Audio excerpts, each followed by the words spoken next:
Fala pessoal, tudo bem com vocês? Espero que sim. Sejam bem-vindos a mais uma videoaula aqui no canal Gospel Tech 316.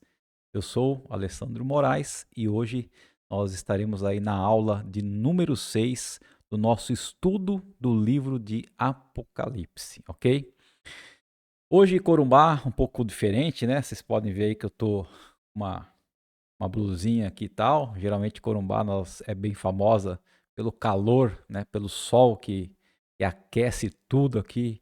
A gente costuma falar que em Corumbá tem um sol para cada um. As temperaturas médias aqui é de 38, 40, 42 graus, né? E hoje aqui nós estamos num clima de 14 graus, mesmo 14 graus em Corumbá. É raridade, né? Então temos que aproveitar. Mas deixando o clima para lá, na aula de hoje, nós iremos estudar aí do versículo 6 até o versículo 11, né? Do capítulo 1 de Apocalipse. Ok, pessoal? Então, eu gostaria de estar dando início a essa aula, ok? Vamos estar orando, né, para dar início a essa aula. Se você perdeu as aulas passadas, né, se você está chegando agora ao canal Gospel Tech 316, então, todas as outras aulas, elas estão gravadas e ficam disponíveis, tá? Então, se você estiver no canal, você vai na playlist. Lá na playlist você vai ter vários cursos que eu já gravei, né? Alicerces firmes, estudo do livro de Efésios, estudo do livro de Romanos, Gálatas e tem o Apocalipse, tá? Então, você pode rever ou assistir as aulas que já se passaram para dar continuidade no curso, tá? Mas nós estamos ainda bem no começo, né, do livro de Apocalipse. A aula passada, aí, a aula 5, nós vimos do versículo 1 até o 5. E hoje nós vamos ver do 5 até o 11. Beleza, pessoal? Vamos estar orando? Querido Deus e amado Pai, muito obrigado, Senhor, por mais uma vez que o Senhor nos concede essa oportunidade de estar na tua presença, de estar na presença da tua palavra que é santa, tua palavra que é verdadeira, tua palavra que é maravilhosa, que é agradável, Senhor. Tua palavra, Senhor, que realmente nos traz muitas vezes em nossa vida a paz que excede todo entendimento, ó Deus. Pai, que neste momento nós possamos estudar esse livro maravilhoso do Apocalipse, que o Senhor possa ministrar em nossos corações, que essa tua palavra, Pai, fique gravada, Senhor, na nossa mente e que nosso dia a dia, Senhor, tudo aquilo que nós somos fazer no nosso dia a dia, nós possamos primeiro nos perguntar: se Jesus estivesse no meu lugar, o que ele faria?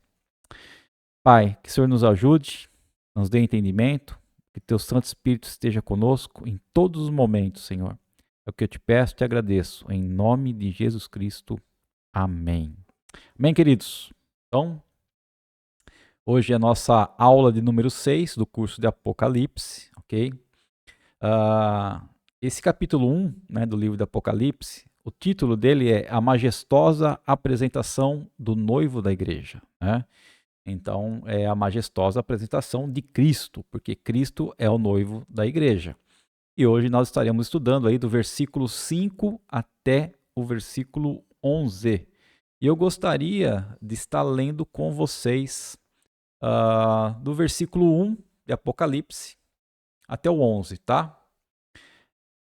Então, capítulo 1, livro de Apocalipse, versículo 1 diz assim: Revelação de Jesus Cristo, a qual Deus lhe deu para mostrar aos seus servos as coisas que em breve devem acontecer e que ele, enviando o seu anjo, deu a conhecer ao seu servo João, que atestou a palavra de Deus e o testemunho de Jesus Cristo, quanto a tudo o que viu.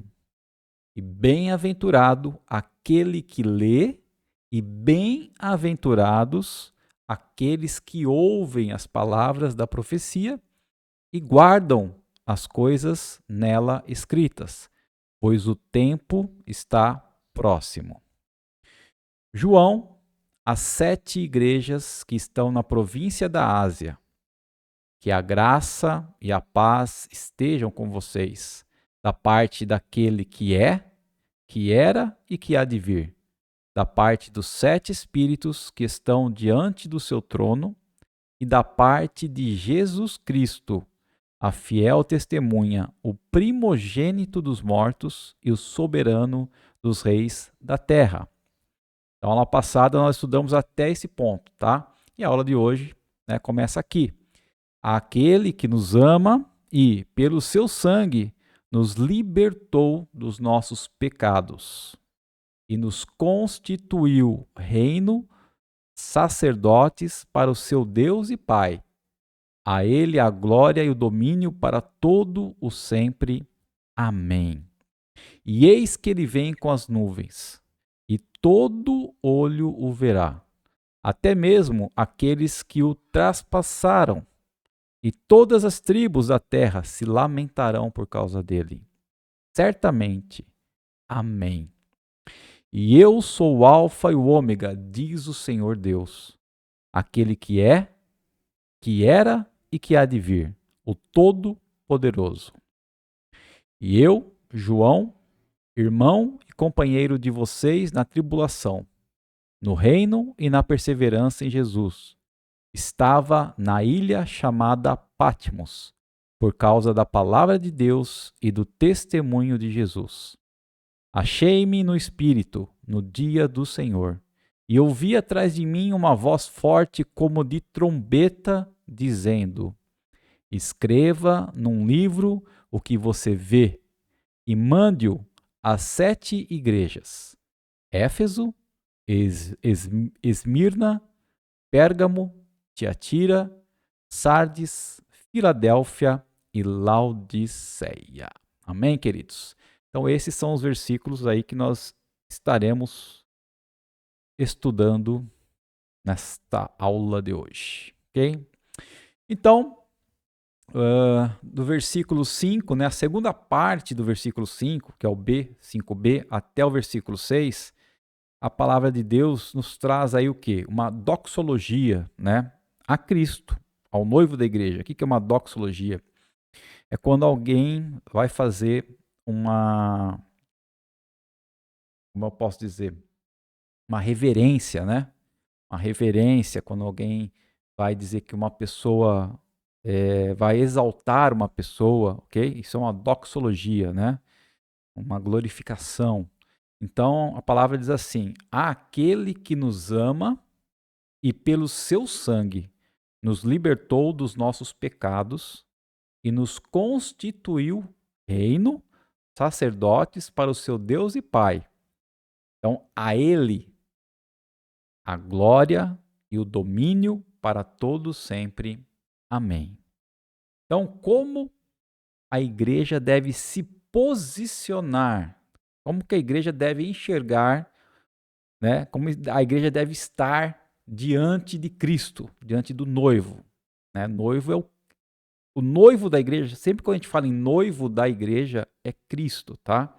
A igreja é a noiva e Cristo é o noivo. Por quê? Porque um dia, né, na sua segunda vinda, Cristo vai buscar a igreja para estar depois junto com ela para sempre, ok?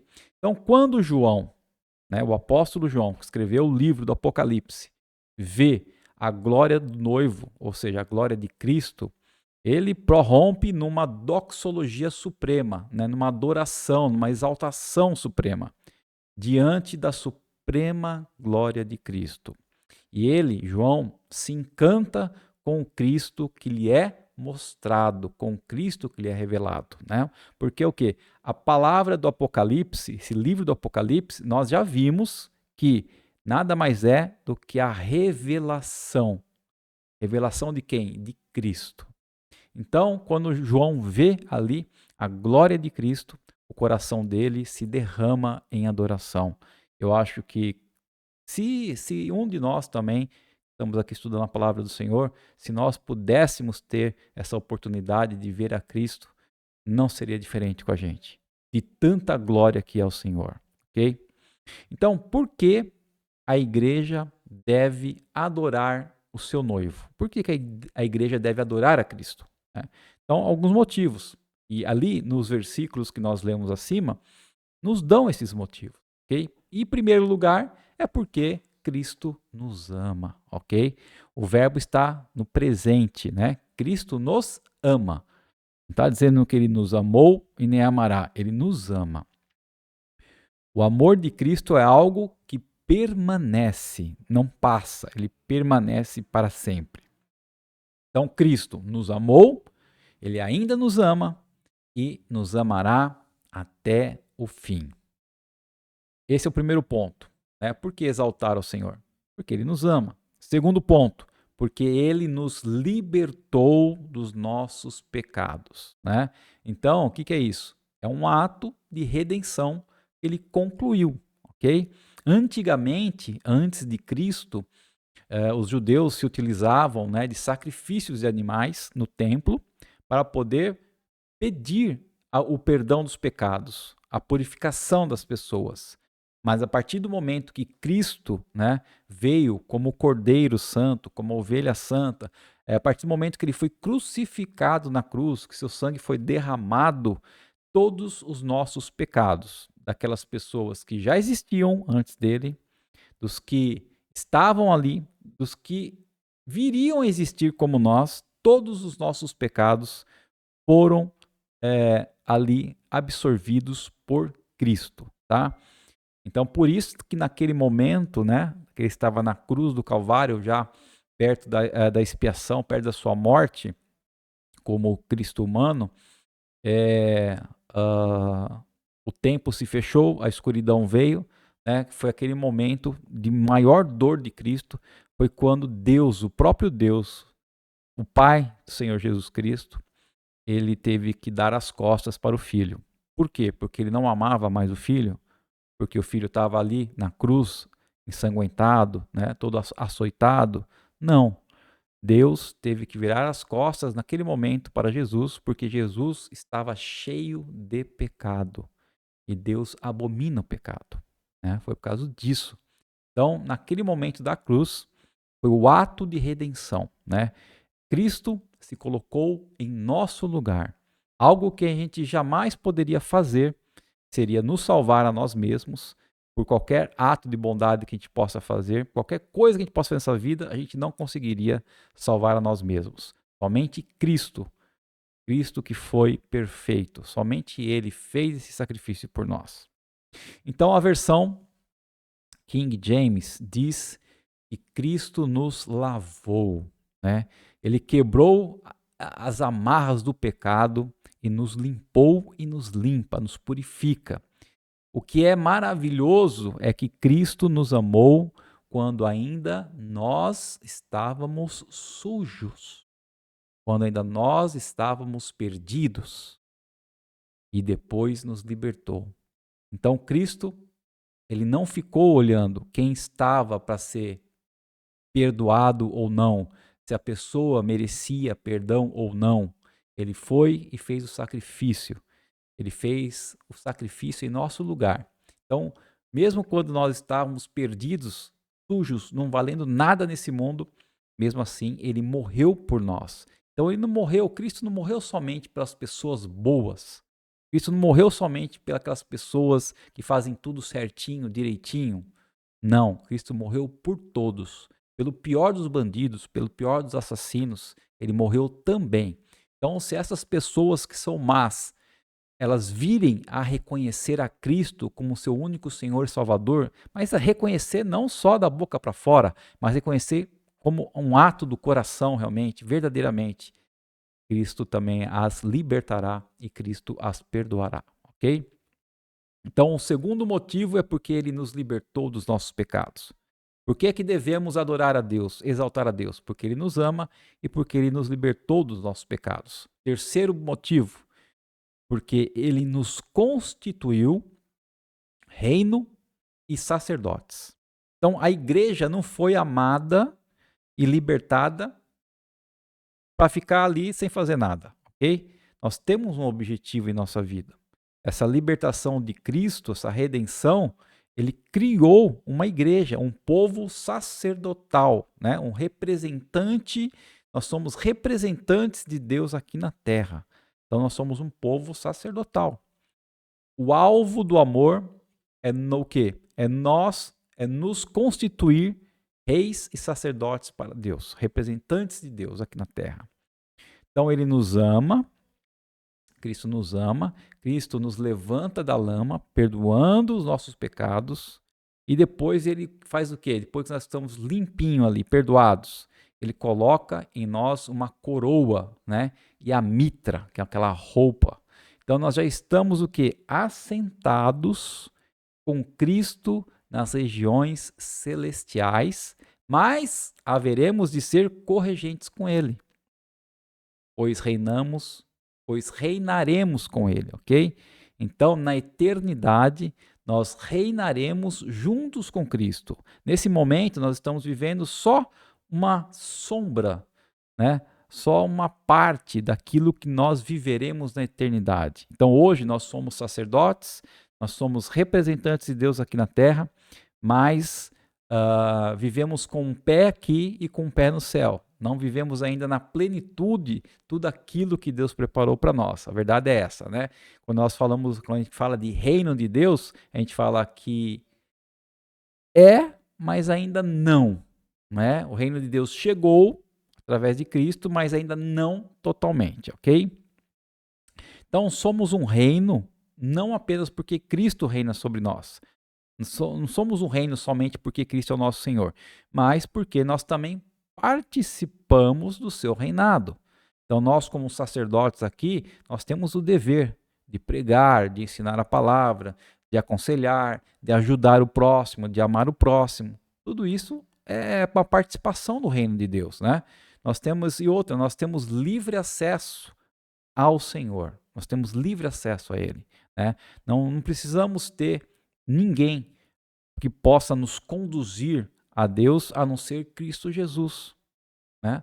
Então nós temos acesso livre a Cristo e Cristo nos leva a Deus, tá? Então isso aí é algo maravilhoso.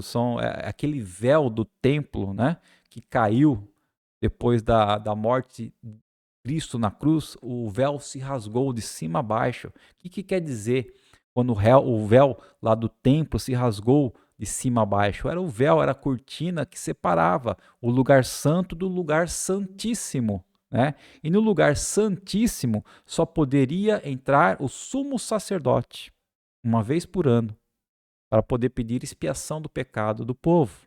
Mas a partir do momento que Cristo morreu por nós, ele nos deu livre acesso à sua presença. Então nós somos o quê? Uma raça, um povo de sacerdotes reais, que somos representantes de Deus aqui na terra e que temos livre acesso a ele, né? Então são esses 3 motivos porque nós devemos exaltar, adorar a Deus, porque ele nos ama, porque ele nos libertou dos nossos pecados e porque ele também nos fez, né, sacerdotes e porque participamos do seu reino aqui na terra, tá? Então esses primeiros 2 versículos, 5 e 6, falam dessa doxologia e como nós devemos nos posicionar diante de Cristo. Bom, agora os versículos 7 e 8, né, vai nos falar um pouco sobre como Cristo vai voltar, a segunda vinda de Cristo, como vai ser. E diz assim: E eis que ele vem com as nuvens, e todo olho o verá, até mesmo aqueles que o traspassaram. E todas as tribos da terra se lamentarão por causa dele. Certamente. Amém. E Cristo diz: Eu sou o Alfa e o Ômega, diz o Senhor Deus, aquele que é, que era e que há de vir, o Todo-Poderoso. Então João, né, o apóstolo João, ele faz uma descrição da gloriosa vinda do noivo da igreja. O autor R.A. Torrey diz que a verdade do retorno do Senhor é a verdade mais preciosa que a Bíblia contém. Então, o que tem de mais precioso na Bíblia e que ela nos afirma é do retorno de Cristo, o retorno do Senhor. Isso enche o nosso coração de gozo, de alegria, né? E nos dá o quê? Força para continuarmos as nossas lutas e as nossas batalhas. Então isso faz nós andarmos por cima das nossas lutas, né? Por cima dos nossos temores, das nossas necessidades, nossas provas, tudo as ambições desse mundo que muitas vezes quer nos levar para o pecado e nos faz mais que vencedor em todas as coisas. Então, esse objetivo, né, essa fé que nós temos na palavra de Deus, que diz que Cristo vai voltar para nos resgatar, ela nos faz mais que vencedores em todas as coisas, né? E o grande tema do livro de Apocalipse, que nós já estamos falando algumas aulas, é o quê? É essa glória e a vitória de Cristo na sua vinda. Então, Cristo, quando voltar pela segunda vez, ele vai derrotar todos os seus inimigos, né? Então, essa verdade é apresentada nessas 7 sessões paralelas que nós vamos estudar do livro do Apocalipse. Então, a primeira sessão nós estamos estudando, né? Que vai do capítulo 1 até o capítulo 4. Capítulo 1 ao capítulo 4, a primeira sessão. E todas elas, segunda, terceira, quarta, né? Todas elas nós vamos ver Cristo é apresentado assim de forma gloriosa. Então, Cristo vem para estabelecer o juízo e triunfar sobre seus inimigos. Então, quando Cristo veio a primeira vez, então na primeira vinda de Cristo, a glória de Cristo não era evidente, não era auto-evidente. Cristo veio, nasceu numa estribaria de Maria, ele ficou numa manjedoura de animais ali. Depois, seu pai, carpinteiro José, ele assumiu a profissão do pai, ok? Então, Cristo não teve uma vida, né, auto-evidente de glória. A primeira vinda de Cristo, ele foi um homem simples, né? É um homem que curou, um homem que libertou muitas pessoas, que ressuscitou, mas um homem simples, um homem que entrou em Jerusalém em cima de um jumentinho. Mas na segunda vinda de Cristo será algo glorioso, né? Então a igreja vai triunfar com ele, enquanto aqueles que não crerem em Cristo, seus adversários, vão se lamentar. E aí sempre tem, né? Quando a gente fala da segunda vinda de Cristo, principalmente quando nós estamos estudando o livro do Apocalipse, sempre tem aquelas duas perguntas, né? Primeira é, quando Jesus virá? Então, muitos estudiosos precipitadamente tentaram marcar datas de quando Jesus ia voltar, mas infelizmente todos foram frustrados, né? A gente não pode identificar e nem podemos agendar que dia, que hora que Jesus vai voltar a segunda vez. Esse tipo de coisa pertence somente a Deus. Só Deus é soberano e só Deus sabe quando Jesus voltará. Então, se a gente continuar, né, vasculhando aí o corredor do templo para agendar, para estudar tal as datas, isso, aquilo, os acontecimentos, né? Não, porque Cristo vai voltar no mês tal, no ano tal. Não, né? Não é o propósito desse estudo que nós estamos fazendo do livro de Apocalipse. Então, a gente estudar o livro de Apocalipse não vai nos revelar quando Jesus vai voltar, tá? Nós vamos ter ideia, nós vamos aprender sinais, mas não nos revela quando. Muitos já se frustraram tentando identificar, né, quando que Jesus voltaria, tá? Então, não é esse o objetivo do estudo do Apocalipse. E outra pergunta, né? A primeira pergunta, quando Jesus virá? E a segunda pergunta é como Jesus virá? Então, a sua vinda será o quê? Pessoal, será pública, visível, poderosa, vitoriosa e irresistível.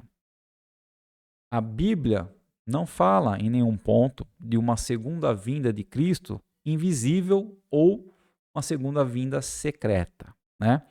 Quando Cristo voltar, a Bíblia fala que todo olho o verá. Todo olho o verá indica o quê? Indica que, inclusive, é a inclusividade de todas as pessoas de todos os tempos, ou seja, aqueles que já partiram, aqueles que já se foram, aqueles que morreram e aqueles que estiverem vivos. Então, todo olho verá. João faz também uma descrição das características de Cristo. A sua eternidade, né, e a sua onipotência são dadas para mostrar que Jesus é poderoso para executar o seu plano na história humana. Com tudo que nós iremos aprender aqui no livro do Apocalipse, você pode ter a certeza que Jesus Cristo tem poder, tem glória para poder executar cada uma dessas palavras. Então, algumas perguntas para nós refletirmos, né? Temos hoje uma visão da glória do noivo da igreja? Ou seja, qual que é a nossa visão de Cristo? Temos uma compreensão de quanto Cristo é glorioso? Segunda pergunta, temos honrado a Cristo no nosso dia a dia? Será que nós temos dado honra a Cristo, ao noivo? Terceira pergunta, estamos nos preparando para nos encontrar com Ele? Como as virgens prudentes, né? Tem aquela parábola nos evangelhos das 10 virgens prudentes, das virgens prudentes, 5 prudentes e 5 imprudentes, as 10 virgens. Então, as prudentes levaram azeite, levaram óleo a mais, e as imprudentes não. Então, chegou determinada hora da madrugada, que o óleo, né, que o óleo mantia ali o candeeiro delas, né, aceso, o fogo aceso. E quando o noivo chegasse para adentrar no seu quarto, então todas as virgens teriam que estar com o candeeiro aceso. Se tivesse apagado, não entraria. Então, quando apagou de madrugada, as virgens imprudentes, elas queriam o óleo das prudentes, só que as prudentes falaram, não, nós trouxemos óleo a mais, porque nós justamente não sabíamos em que momento que o noivo iria chegar. Vocês agora vão correr e comprar de vocês, tentar achar mais, né? E o que aconteceu? Segundo a parábola das virgens, aquelas que não levaram óleo a mais saíram à procura de mais óleo e nisso o noivo chegou. E aí somente aquelas que foram prudentes que entraram com o noivo ao seu aposento. Então isso quer nos dizer o quê? Que a cada dia nós temos que estar preparados para encontrar o noivo, porque nós não sabemos quando o noivo vai chegar. Então nós temos que estar todos os dias preparados. E aí todos os dias com a nossa lamparina acesa, com óleo cheio da unção, cheio do Espírito do Senhor. E será que nós estamos preparados? E a última pergunta, nossas lâmpadas, né, estão cheias do azeite para não se apagar?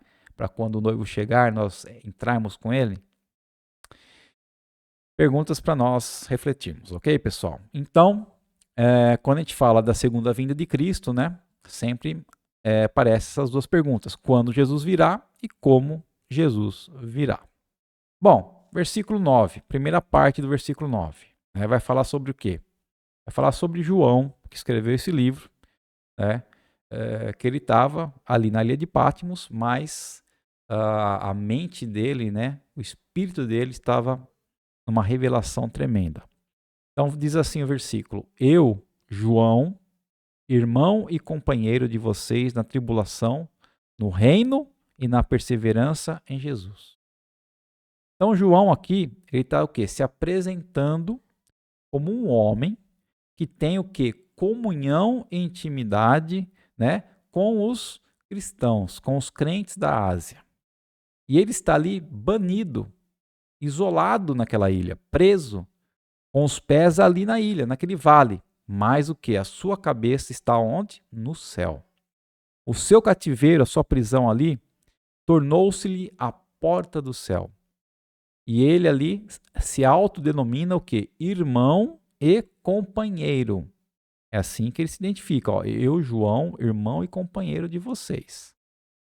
João, ele não se sente melhor do que os demais irmãos e nem se enaltece por ter recebido uma alta revelação.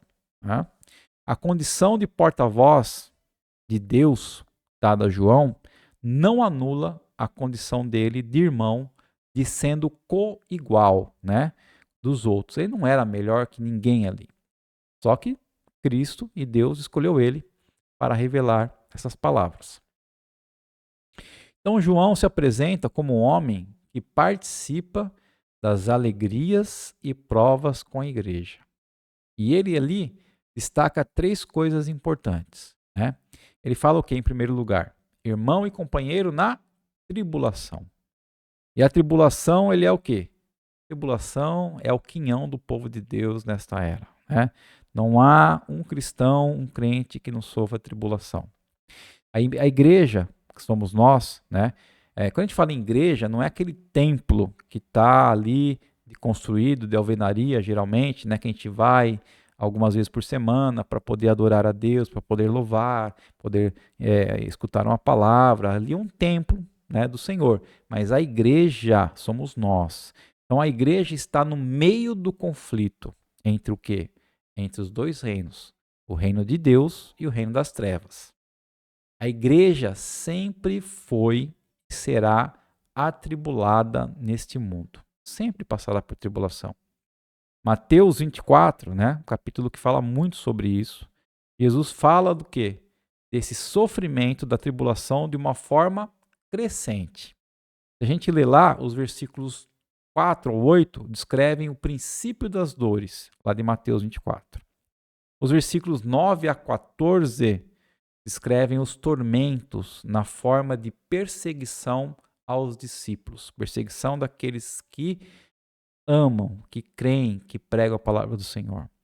Os versículos 15 a 28 fala da grande tribulação como auge. E os versículos 29 a 31 os episódios, né, que culminam, que finalizam na segunda vinda de Cristo após a tribulação. Então, as perseguições, elas desencadeiam traição e apostasia na igreja.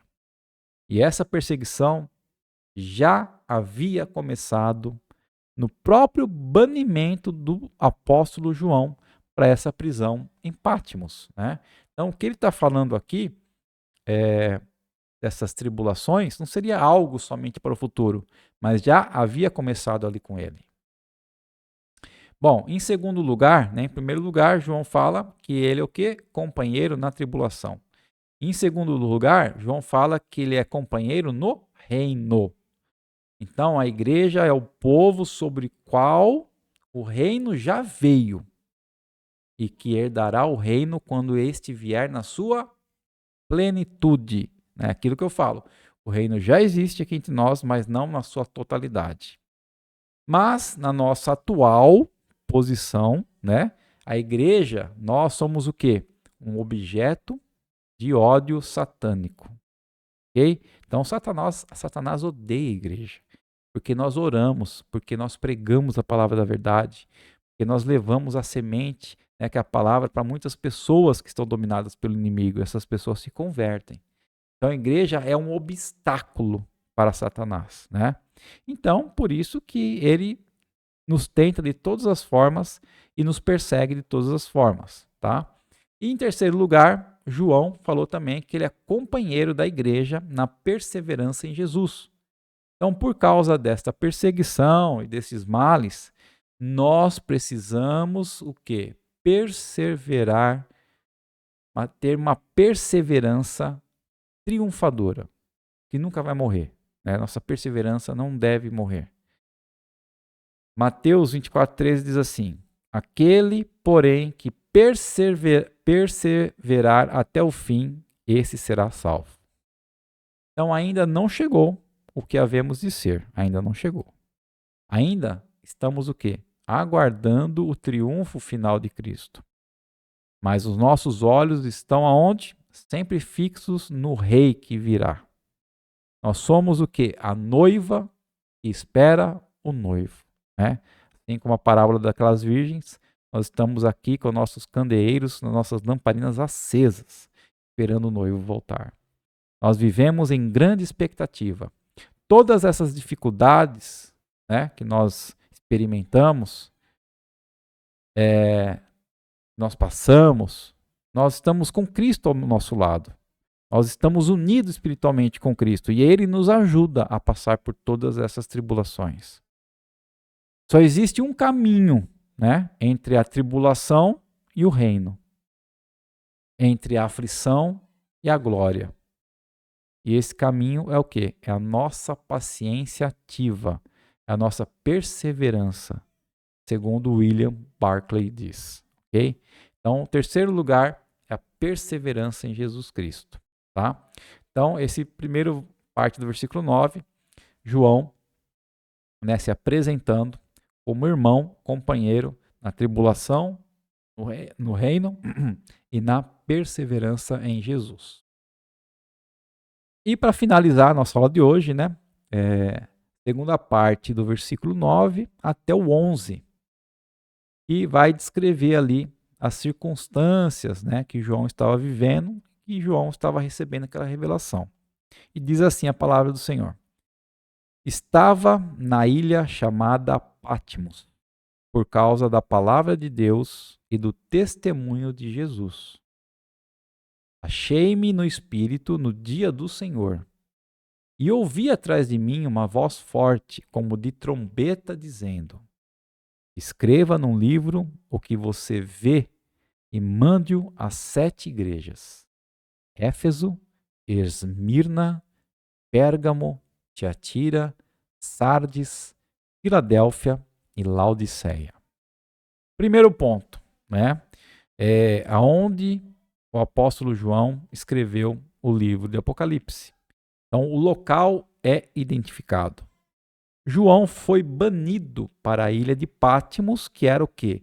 Uma colônia penal romana, e aonde se exilavam prisioneiros políticos. Então, todos aqueles que se opunham, né, a Roma, ao governo de Roma, eram mandados ali para aquela ilha de Patmos. E ali, né, aqueles prisioneiros, eles perdiam todos os seus direitos civis e toda a possessão material. Então, quando eles iam para a ilha de Patmos, presos, exilados, tudo que eles tinham, eles perdiam. O governo tomava tudo, né? E ali os prisioneiros eram obrigados o quê? A trabalhar nas minas que haviam naquela ilha. Era uma ilha, né? E sempre se vestiam de panos de trapo. Mínimas condições de sobrevivência. Então essa ilha de Patmos, ela ficava ali no mar Egeu e ela tinha 32 quilômetros quadrados de extensão. É uma área relativamente pequena aí, uma área de aproximadamente 6 quilômetros por 5 quilômetros, essa ilha.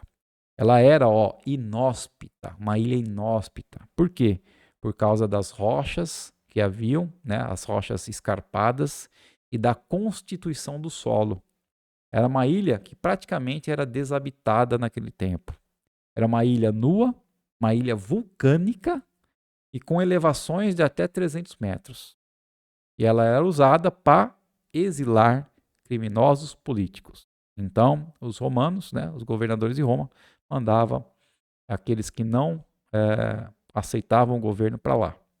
Então, Jerônimo diz que João foi condenado no ano 14 depois de Nero e posto em liberdade ao morrer Domiciano. Isso significa que João esteve preso em Patmos entre os anos 94 e 96 depois de Cristo. Okay? Foi mais ou menos um período de 3 anos que João ficou nessa ilha. Bom, segundo ponto. Primeiro ponto, nós identificamos que João escreveu o livro na ilha de Patmos, né? O segundo, a razão do exílio. Por que João estava preso? Então, João é preso na ilha de Patmos por causa da palavra de Deus e do testemunho de Jesus Cristo. Então, João foi preso porque estava indo contra o governo que tinham mandado os apóstolos pararem de pregar a palavra de Deus, né, o cristianismo, mas ele continuou, né, pregando a palavra de Deus e dando testemunho de Jesus. Possivelmente, João foi acusado do quê? De subversão pelo governador da Ásia por pregar o evangelho e testemunhar do senhorio de Cristo. Num tempo em que o imperador Domiciano, ele arrogava para si o título de Senhor e Deus. Então, Domiciano foi um dos piores imperadores, né, daquele Império Romano. Ele se arrogava como sendo ele Senhor e Deus e queria que todos adorassem a ele. E não queria que ninguém pregasse o Evangelho de Cristo, tá? Então, João foi banido, né, na qualidade do quê? De líder das igrejas da parte ocidental da Ásia Menor. Então, João era um líder. Então, os oficiais romanos consideravam João como o quê? O fomentador da religião cristã, o líder da religião cristã. João é condenado a sofrer humilhações, prisão, fome e trabalho forçado, por amor à palavra de Deus. Então, João foi preso por amor à palavra de Deus. Simon Kistemaker, citando o historiador Eusébio, diz que depois da morte de Domiciano, seu sucessor, Nerva, liberou João e lhe permitiu regressar a Éfeso. Então, depois que o governador lá, Domiciano, né, morreu, quem sucedeu ele foi Nerva e ele liberou João. E João retornou a Éfeso. Bom, então já vimos o local e já vimos o porquê que João estava lá preso. Terceiro, a forma da revelação. Né? Revelação o quê? De Deus, Deus revelando Cristo a João. Então, qual que é a forma dessa revelação? João achou-se em espírito. Apesar de João estar fisicamente, seu corpo está lá na ilha de Patmos, naquele dia do Senhor, um dia de adoração, né, provavelmente um domingo, achou-se também em espírito. Apesar de ele estar em físico, também estava em espírito. A ilha do exílio de Patmos transforma-se então em porta do céu para João. Em Patmos, João enfrentou a dor do exílio, mas em espírito ele entrou na sala do trono de Deus. Em Patmos, nós sofremos, mas em espírito nós reinamos, diz Michael Wilcock. Deus transforma nossas tragédias em triunfos gloriosos. Amém, queridos? Então, assim como João estava ali preso, exilado, sofrendo, o físico dele estava ali preso naquela ilha, mas o espírito dele foi revelado uma preciosidade, né? Foi revelado Cristo, foi revelado os céus, a sala do trono. E o mesmo acontece conosco, né? Deus muitas vezes transforma nossas tragédias em coisas gloriosas que nós podemos viver. Em Patmos, João tocou o quê? O outro mundo, um novo céu. Então não importam as circunstâncias, se nós estamos no palácio ou se estamos na favela. O nosso Deus Todo-Poderoso, ele pode sempre nos tocar e nos levar ao seu trono. Então, o lugar do exílio de João tornou-se a antessala da glória dele. Então, Deus está falando conosco. Olha, não importa as circunstâncias das nossas vidas, como você está vivendo, como eu estou vivendo, aonde estamos vivendo, qual problema estamos passando, o porquê. Deus pode tocar em nós e sempre nos levar a ver a sua glória. Tá? E quarto ponto, e último, a revelação é dada para ser transmitida. Então, toda essa revelação de Cristo que foi dada a João não foi para ficar guardada somente a ele, foi para ser transmitida. Então, João recebeu esta revelação no dia do Senhor, domingo, dia que a igreja celebra a vitória do seu Senhor sobre a morte, né? Cristo reinou, Cristo venceu a morte, e também o dia da esperança, que dirigia seus sentidos para a consumação e a renovação do mundo. Então, na solidão da ilha, isolado e exilado, João ouve uma voz. Roma pôde até proibir João de ter contato com seus irmãos perseguidos, com os outros cristãos, os outros apóstolos. mas não pôde proibir João de ter contato com o trono de Deus. Entenderam? Então, muitas vezes, o governo pode fazer, as autoridades podem fazer coisas contra as nossas vidas, nos proibindo de muitas coisas, nos privando de muitas coisas, mas jamais eles poderão nos privar do contato com Deus, com o nosso Deus Todo-Poderoso. O mundo não pode proibir o nosso contato com o céu. João ouve a voz por trás dele, e é uma grande voz como de trombeta. Então, a visão da revelação de Cristo para João começa com uma audição, uma voz por trás dele. João ouviu a sua voz por trás para que não fosse confundido com vozes paralelas. A trombeta fala de uma voz sobrenatural, uma voz poderosa, assustadora. A ordem para João era clara: o que vês, escreve em livro. A mensagem precisa ser registrada fiel e perpetuamente. Então, essa ordem percorre todo o livro do Apocalipse. A palavra tem que ser fiel, ou seja, tudo aquilo que ele viu, tudo aquilo que ele tem que colocar no livro. Nem mais nem menos. E isso eleva o que? Essa profecia a uma categoria normativa para toda a igreja em todos os tempos. Então, normativa por quê? Porque todas as igrejas de todos os tempos têm que ter conhecimento desses registros do Apocalipse, né? Todo o plano de Deus deve ser escrito. Apocalipse 1, versículo 19, fala de coisas passadas, presentes e futuras. O livro de Apocalipse, ele é atual em todo o tempo, para aqueles que já viveram, para nós que estamos vivendo agora e para aqueles que ainda virão, né? Então, o livro de Apocalipse, ele descreve o que já foi, o que é, o que está acontecendo e o que há de vir. E a ordem para João é muito explícita. Envia para 7 igrejas. E essas cidades eram sedes administrativas e já por esse motivo, áreas do quê?